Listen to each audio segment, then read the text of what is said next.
ఆకలితో ఉండకూడదు, వస్తువులు ఉండకూడదు అనేటువంటి ఆలోచనతో ఆ రోజు నుంచి ఈ రోజు వరకు రేషన్ కార్డు ఉన్నటువంటి ప్రతి కుటుంబానికి, ప్రతి వ్యక్తికి ఈరోజు బియ్యం ఇస్తున్న విషయం మనం చూస్తాం. ఉచిత బియ్యం ఈరోజు 13 కోట్ల ఇళ్లలో నరేంద్ర మోడీ గారు పేదవాళ్లకు టాయిలెట్ లేక ఇబ్బంది పడతా ఉంటే 13 కోట్ల టాయిలెట్ కట్టించారు. ప్రతి పేదవాడి ఇంట్లో ఎల్పిజి సిలిండర్లని అందరికీ ఎల్పిజి సిలిండర్ అందుబాటులో తీసుకొచ్చిన వ్యక్తి.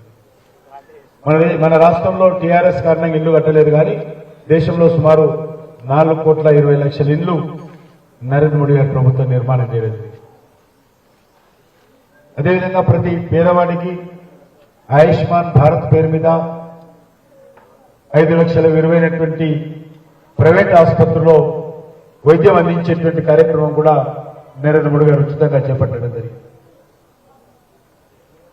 అంతేకాకుండా ప్రభుత్వాలకు సంబంధించి ఎవరైతే మహిళలు ఉంటారో ఆ పొదుపు సంఘాలకు మరి ఈరోజు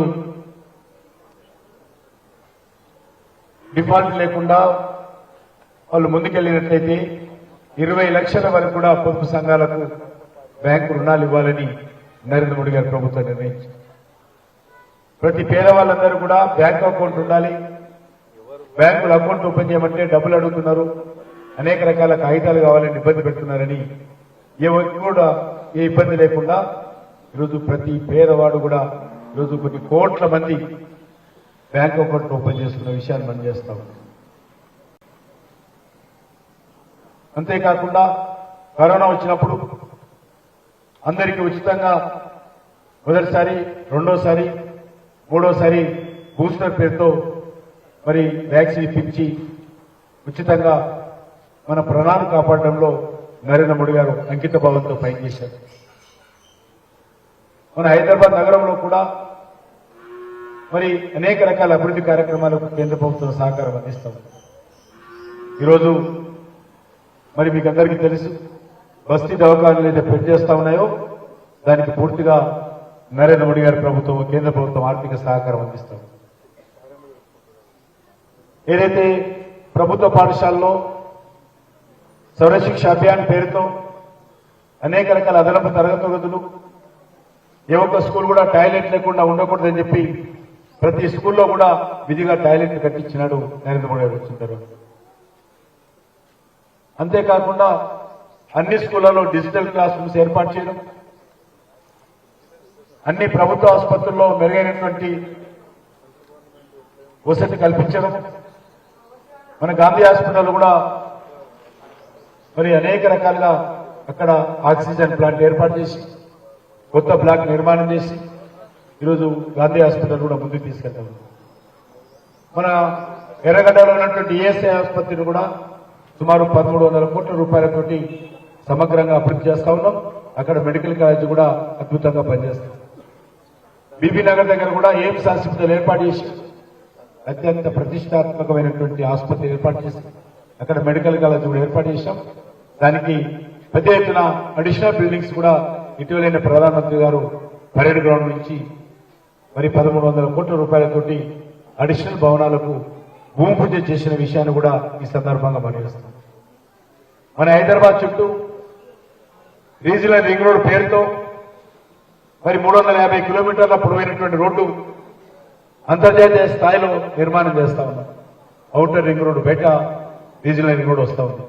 100% కేంద్ర ప్రభుత్వ నిధులతో ఆ రోడ్డు నిర్మాణం జరగనుంది. ఆ రోడ్డు నిర్మాణం మన హైదరాబాద్ నగరానికి ఎంతో ఉపయోగపడుతుంది.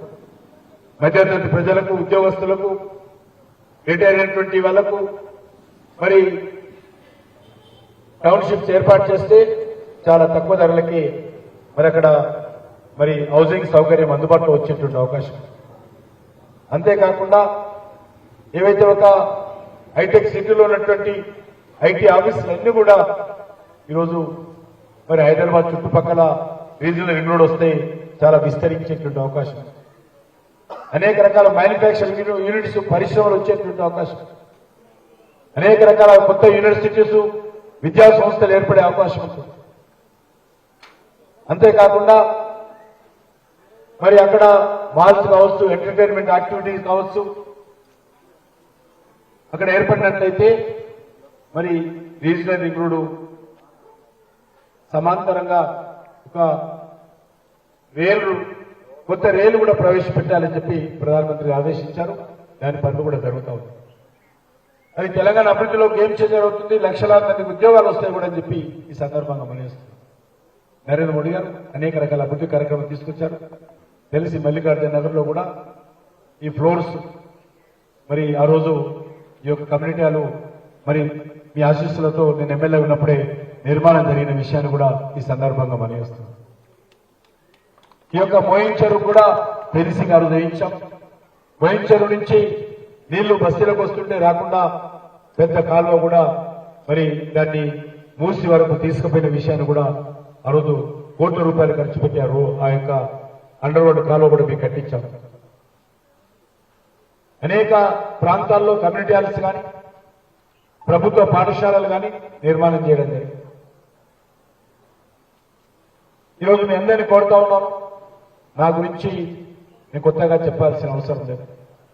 అంబర్పేట బిడ్డగా ఇక్కడనే మరి 3 సార్లు శాసనసభ్యుడిగా మీ అందరి ఆశీస్సులతో గెలిచి ఏ రకంగా ప్రతి 15 రోజులకు ఒకసారి ఈ ప్రాంతాన్ని పర్యటించాను తెలుసు. మరి ఈరోజు మరొకసారి ఒక పార్లమెంట్ సభ్యుడిగా మీ అందరి ఆశీస్సుల కోసం ఈరోజు మీ ముందుకు రావడం జరిగింది. మల్లికార్జున నగర్ మొదటి నుంచి కూడా భారతీయ జనతా పార్టీని ఆశీర్వదించేటువంటి హక్కును చేర్చుకునేటువంటి బస్తీ మల్లికార్జున నగర్. నరేంద్ర గారు ఉన్నప్పుడు కానీ అంతకు ముందు కానీ ఇక్కడ భారతీయ జనతా పార్టీ కార్యకర్తలకు ఇక్కడ ఉన్నటువంటి ప్రజలకు ఒక అవినాభావ సంబంధం ఉంది. చాలా పటిష్టమైనటువంటి కార్యకర్తల వ్యవస్థ కూడా ఇక్కడ ఉంది. కాబట్టి మీ అందరినీ కోరుతా ఉన్నాను, వచ్చే నెల 13వ తేదీన మన ఏరియాలో అత్యధిక మెజార్టీతో నరేంద్ర మోడీ గారిని నన్ను ఆశీర్వదించి అమలాపూర్ మీద ఓటు వేసి గెలిపించాల్సిందిగా మీ అందరినీ కోరుకుంటూ సెలవు తీసుకుంటున్నాను. భారత్ మాతాకి. ఇప్పుడు రమేష్ గారిని కిషన్ రెడ్డి అన్న కండువాతో ఆహ్వానించాల్సిందిగా మనం రమేష్ పార్టీలకు ఆహ్వానించాల్సిందిగా భారతీయ జనతా పార్టీలో రమేష్ గారు కిషన్ రెడ్డి అన్న సమక్షంలో చేరుతున్నారు. నేను క్యాబ్ డ్రైవర్ అన్న మల్లికార్జున నగర్లో ఉంటారు.